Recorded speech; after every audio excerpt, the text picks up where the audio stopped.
こんにちは。さて、今回は JR 九州のネット予約についてです。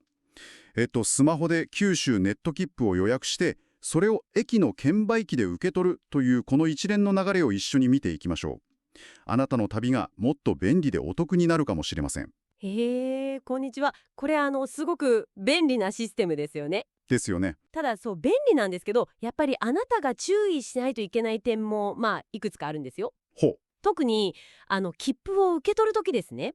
必要なもの、これを忘れると大変なことになるので、ああ、なるほど。そこを今日しっかり押さえていきましょお願いします。まず、大前提として、この JR 九州のネット予約サービス、これを利用するには、あなたが事前に会員登録、それとクレジットカード情報、これを登録しておく必要があると。う。その通りです。はい。これが済んでいれば、予約自体は、かなりスムーズに進みそうですよね。そうですね。ウェブサイトか、アプリを開いて、お得な割引切符っていうのを探します。はいはい。そこから九州ネット切符を選ぶんですね。この九州ネット切符っていうのがミソでして、味噌ですか。通常の切符と比べると結構割安になることが多いんですよ。特に特急なんかだとこれ知ってるか知らないかでだいぶ違ってきますね。へー。JR 九州さんがもっとネット予約を使ってほしいというそういう戦略的な切符とも言えますね。なるほど。単に安いだけじゃなくて、そういう意図もあるんですね。ええで、乗る日、時間、人数、区間を選んで検索と。はい。動画の例だと特急の指定席も自由席もなんと料金が同じだったみたいですけど、そうそう。これっていつもそうなんですか？いや、ですね、これは九州ネット切符みたいな、特定の割引切符とか、あとは時期とか区間によってそういうことがありますね。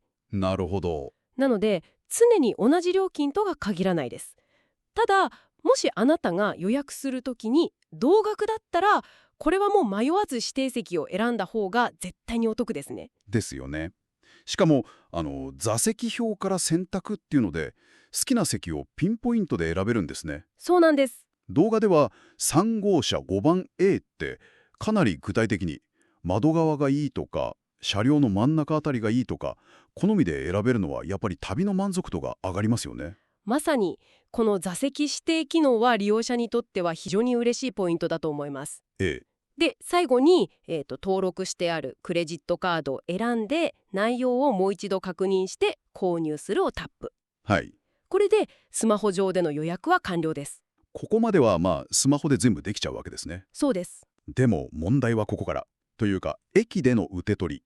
ここが重要なんですよね。ここが、最大の関門であり、一番注意してほしいところです。はい。あなたが予約した切符も券売機で受け取るために、絶対に忘れてはいけないものが2つあります。2つ。なんでしょまず1つは予約の時に使ったクレジットカード。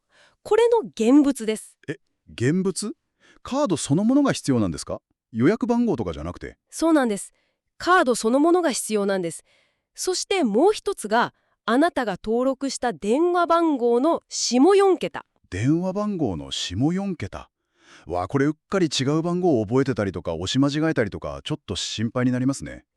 だから本当に重要なんですよ。この物理的なカードが現実に必要になるっていうのは、日本のシステムのある種の特徴かもしれませんね。なるほど。を使うと確実な本人確認のためということなんでしょうね。そういう背景があるんですね。了解です。で、駅に着いたら指定席券売機を探して予約した切符の受け取りを選んで、はい、そうです。次に JR 九州列車予約サービスを選んで、そこでまず予約に使ったそのクレジットカード、これを券売機に挿入します。なるほど。これが第一関門。第一の認証です。で、次に画面に点キーが出てくるので、そこであなたが登録した電話番号の4桁、これを入力します。はい。この2つがちゃんと一致して、初めて予約が確認されて発券するっていうボタンが押せるようになります。クレジットカードと電話番号の下4桁。この二重のロックで本人確認ということですね。そういうことです。わかりました。で、ボタンを押せば切符とか、必要な券がウィーンと出てきます。やったー、これで乗れるって安心してると、そう、そこで油断しちゃダメなんですよ。ええ、これ意外と多いらしいんですが、切符を受け取ってほっとして、そのクレジットカードを券売機に取り忘れるっていうケースうわー、それはやりそう。でしょう。切符が出てきて安心して一番大事なカードを降りてきちゃう。これは肝に銘じないと。あなたも本当に気をつけてくださいね。はい。というわけで、スマホで九州ネット切符のような、お得な切符を予約して、駅の券売機でスマートに受け取るという手順を見てきました。事前に準備するもの、会員登録、クレジットカードと、受け取るときに絶対に必要なもの、予約時のクレカ現物、電話番号下4桁。これをしっかり押さえておけば、窓口に並ぶ必要もないし、便利でお得な旅ができそうですね。まさにその通りです。非常に効率的なプロセスだと思います。ただ、こうやって見てくると、このプロセス全体が結局、クレジットカードの現物と登録した情報にかなり依存してるんだなっていう、そうですね。その点はありますね。そこがちょっと面白いというか考えるところもありますね。まさに。そこで最後にですね、あなたに少し考えてみていただきたい問いがあるんです。ほう、なんでしょこのような、デジタルでの手続きがどんどん浸透していくこと。これはすごく便利ですよね。